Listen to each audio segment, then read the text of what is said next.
Извадете ги доказите од мојот телефон и донесете ги пред суд Заев, Царовска, Богоев. Во спротивно, очигледен е тенденциозниот чин со кој судот сака да ги амнестира од одговорност Зоран Заев и нему блиските. Ова е клучната порака во последното отворено писмо на Бојан Јовановски, испратено денеска до судиката Совче Гаврилова Ефремова, првиот човек на кривичен Џолев и председателката на судскиот совет Црвенкова.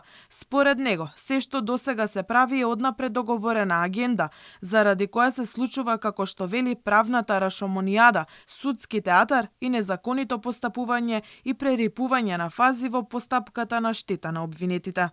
Апелирам и ви велам чесен суде, аман, вратете ми го телефонот и дозволете ми да ги изведам доказите. Аман, зарем не ви се смачи да им служите на политичките ништожници и толку да се бламирате и да ја валкате судиската функција? Па баре малку покажете личен и професионален интегритет. Покрај тоа што сум згрозен, јас сум и фрапиран од вашата сервилност, токму како и она на второстепениот апелационен суд, кој експресно ја потврди безмислената пресуда за рекет со милион суштвени повреди на постапката и без точно утврдена фактичка состојба, токму онака како што би рекол Заев, трас одлука на апелација со негово знаење и негов амин.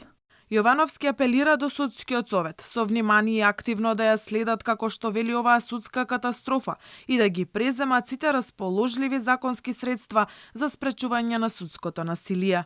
Апелирам до Иван Џолев, веде председател на судот, да престане со влијание и притисоци кои доаѓаат од неговиот властодавател Зоран Заев и да престане да испорачува постапки и пресуди по заевистички модели и желба. Да го подсетам председателот Џолев дека ниедна функција не е вечна. Боки 13 ја повика целата македонска јавност да дојде во петок во 10 часот на закажаното рочиште за меѓународен сојуз, за како што вели да се стави крај на наместените пресуди, неправдата и завистината да излезе на виделина.